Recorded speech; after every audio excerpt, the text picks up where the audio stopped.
تعيين وكيل لائحة المصباح لانتخابات الجماعية لبلدية طنطا. أولا نتحدث عن سياق هذه الانتخابات، لأن هذه الانتخابات تأتي بعد دستور 2011 أول انتخابات جماعية، وهي الامتحان الثاني بعد الامتحان الأول التجربة الديمقراطية في المغرب. أن خاصة الامتحان الأول هو الانتخابات البلدية سابقا، انتخابات البرلمانية التي نجح المغرب بشهادة الداخل والخارج. تأتي هذه الاستحقاقات طبعا كما قلت في ظل الدستور ديال 2011، وهي محك ثاني وامتحان ثاني التجربة الديمقراطية المغربية. لذلك على جميع الجهود أن تتضافر من أجل إنجاح هذه التجربة. حزب العدالة والتنمية في طنطا يدخل هذه الاستحقاقات مجندا مسلحا بمصداقيته لدى الناخبين. يدخل بشعار وطني صوتنا وفرصتنا لمواصلة الإصلاح، سعيا منهم للمساهمة في تدبير الشأن العام المحلي، متعاونا ومنفتحا المجال مع جميع القوى الحية والخيرات في هذا الإقليم. نتوجه طبعا إلى الناخبين والناخبات في مدينة طنطا بأننا ندخل بلائحة تم فرزها عبر ديمقراطية حقيقية، لائحة تضم مختلف شرائح المجتمع من شباب ونساء في اللائحة المحلية واللائحة في الجزء الثاني من اللائحة، بالإضافة إلى المقاولين وذوي الإعاقة الذين أولينا لهم يعني عناية خاصة وأعطيناهم مقاعد يعني مراتب في المقدمة.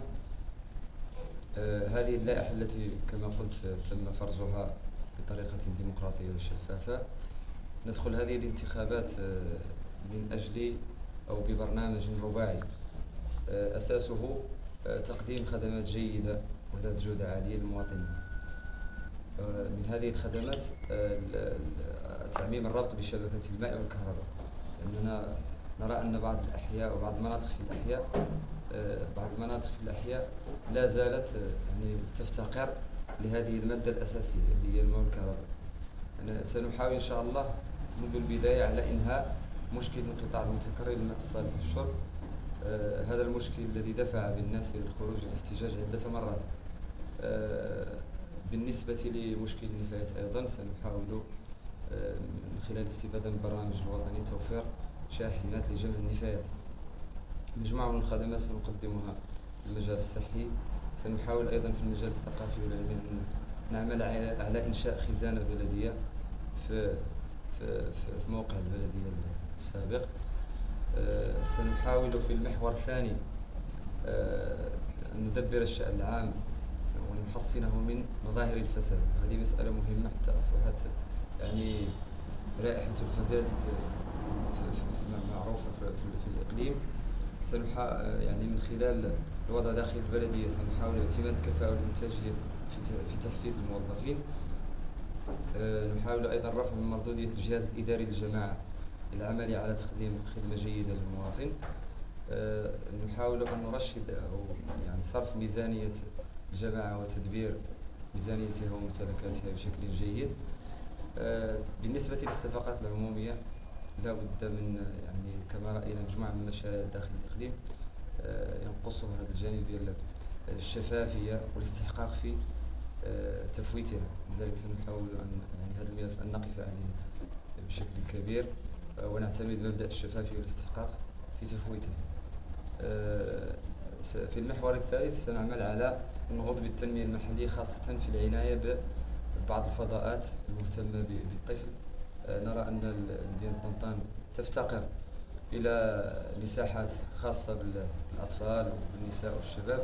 سنعمل على خلق فضاءات إضافية بالإضافة إلى الفضائين اللي هم المساحات اللي ولاو في طنطا مساحتين. سنحاول أن نخلق مساحات إضافية إن شاء الله تعالى. بالنسبة للحرفيين وهي فئة مهمة شريحة مهمة داخل المجتمع في طنطا، سنعمل على يعني خلق منطقة خاصة بالحرفيين وتجهيزها من أجل إنعاش التشغيل. بالنسبة لدعم وتحفيز التنشيط الثقافي والرياضي والاجتماعي، البلدية غائبة في هذا المجال. سنحاول من خلال لجنة الثقافة والرياضة في البلدية أن نعمل على دعم وتحفيز وإعطاء ميزانية إضافية في هذا الاتجاه. بالنسبة للنقطة أو المحور الأخير، مبدأ القرب والديمقراطية التشارك، سنعمل من خلال فتح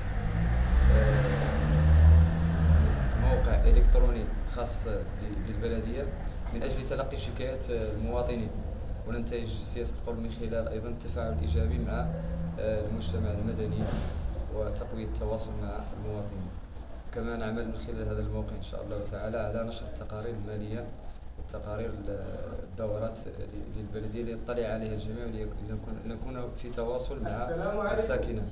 لذلك نهيب بالناخبين والناخبات في طنطان بالتصويت على حزب العدالة والتنمية بوضع علامة على رمز المصباح.